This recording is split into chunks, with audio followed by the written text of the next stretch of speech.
Illusions, a short play about an alien race who inspires humanity through the illusion of love. The characters, Jake, a 30-something assistant research specialist who has stumbled onto a gene that may cure most autoimmune diseases, cynical, shy, and lax in the confidence department. Diane, a young, pretty alien who has been sent from another planet to inspire him. Yvonne Rockwater, an older alien, almost like a dispatcher who assigns jobs to her alien staff. And Owen Greenlee, a powerful CEO and founder of Greeley Pharmaceuticals, the man who has everything. Scene 1. Enter Yvonne Rockwater, pitching her plan to the very skeptical Diane. Of course it's an illusion. Love is an illusion. Entertainment is an illusion. We just prefer to make our illusion more interactive. But it's not right. It's just not right. We've procured all the data from a series of spam emails and strategically placed software. Our first random subject is to be tested as we speak. I only hope he realizes that it's an illusion. What he won't know won't hurt him. Enter Jake Collins. He sits alone under his favorite tree in a park. Enter Jake Collins, an average 36-year-old man with an average lifespan, an average car, and slightly above average looks, which grow dimmer with each passing year. He hasn't been raised to hate women. Life has just pushed him down the road of misogynistic discontent. The words of his sweet dead mother echo through his mind, but with much less relevance. Always be a gentleman, Jake. Treat the lady with the respect that she deserves. Don't take the milk without buying the cow. And many other great illusions. So there Jake sits, contemplating a life of impending bachelorhood. Diane sits down next to Jake. Wow. The lighting changes. Now that's just the kind of woman who ignores me on a regular basis. All the trees in the park, why does she have to choose this one? Just my luck. I'm within arm's reach of the most beautiful woman I've ever seen, and I forgot to shower today. Well, lady, it's my tree, so you're just gonna have to deal with me. So there. Nice day. It is. Here it comes. She's looking at me and thinking, why is this creep sitting under the prettiest tree in the park? No, I'm not. Pardon me? I don't think you're a creep. Just the opposite. I think you're a nice man taking a break from the world. Just then, Jake freezes and Yvonne Rockwater appears and speaks with Diane. Diane, you must not reveal to the subject that you can read his thoughts. Use the information wisely, but don't scare him away. Oh, I'm sorry, Miss Rockwater, but he was just wrong.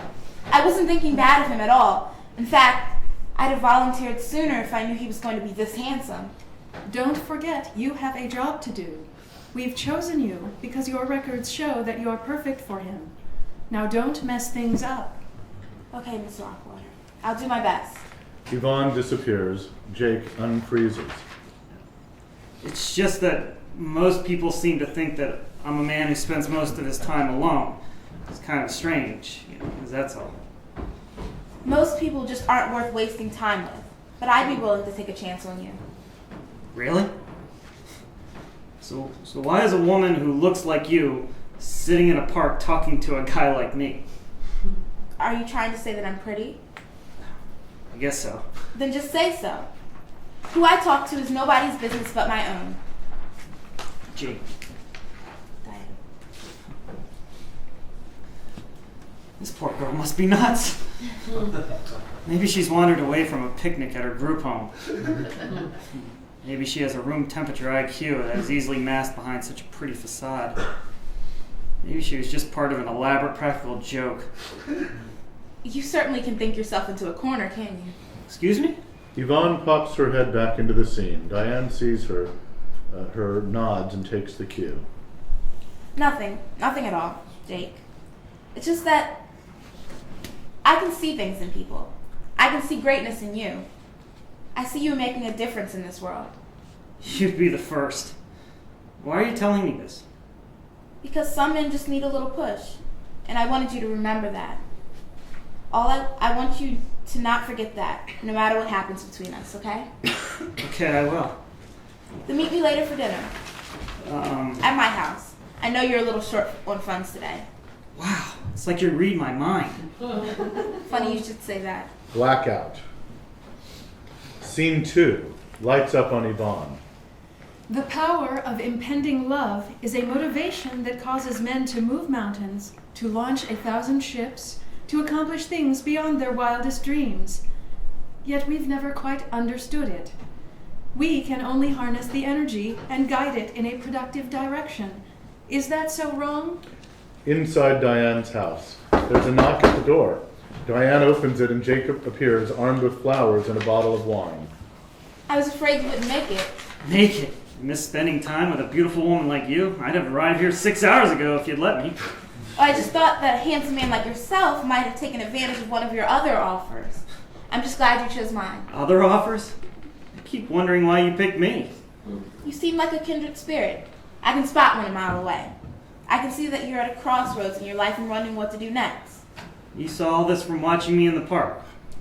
I have an appreciation for greatness, even before it happens.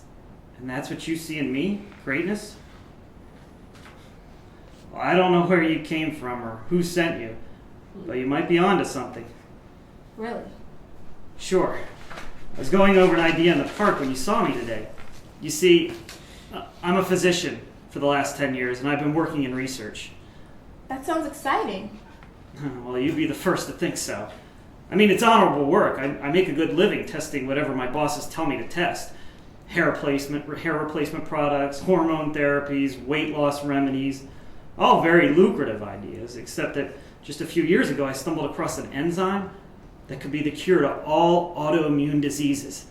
Cystic fibrosis, sickle cell anemia, lupus, you name it, we can cure it. And there's a problem? Sure. I don't have the extra time to test any more samples, and my bosses have been less than supportive in helping me. They've said they'll fire me if I keep running my tests on company time. So I guess you were right. I was at a crossroads when you first saw me.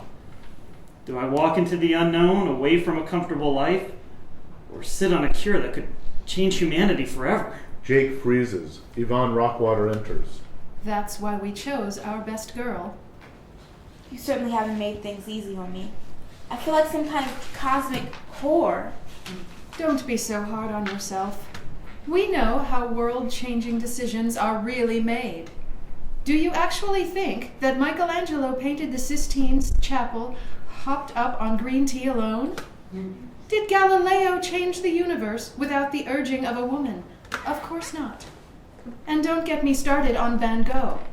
They can't all work out, can they? Of course, it's a deception, but I like to think of it as a good one. Now get back to work.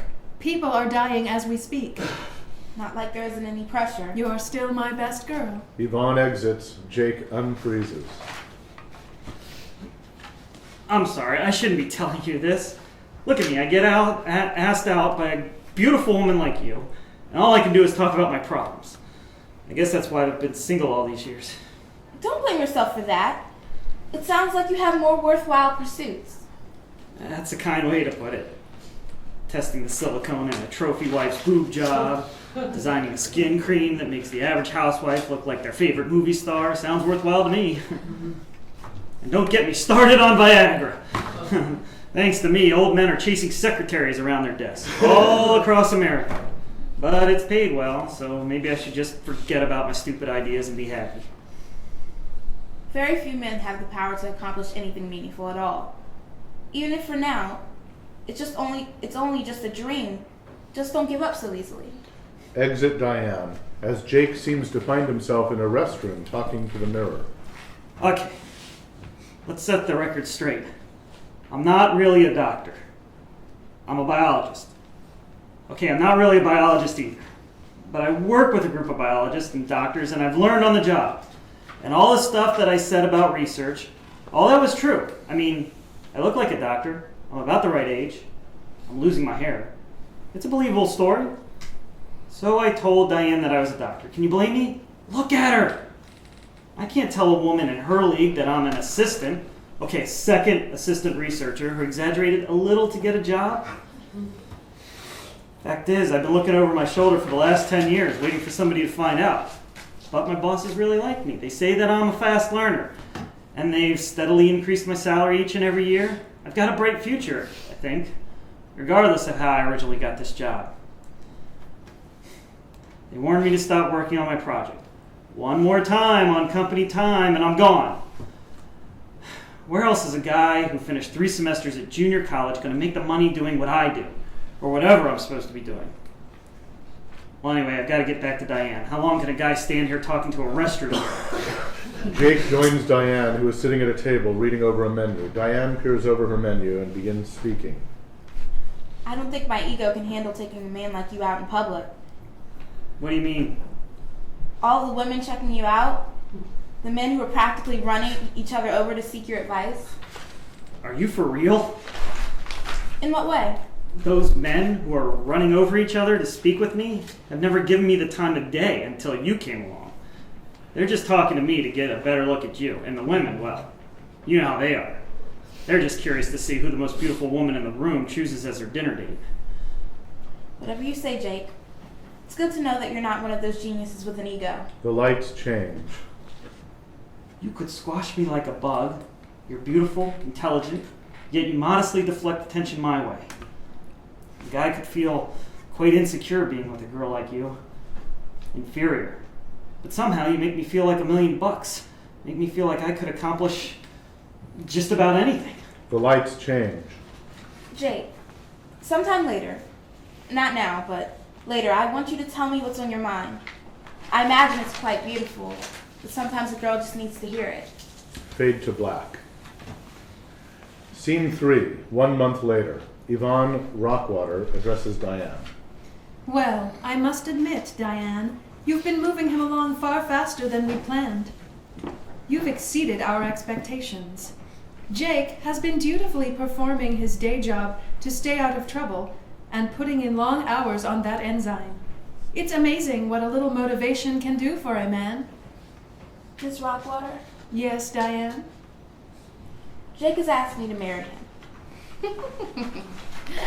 Why, that's impossible. You can't marry a human. The repercussions would be detrimental. We get involved with them, but not that involved.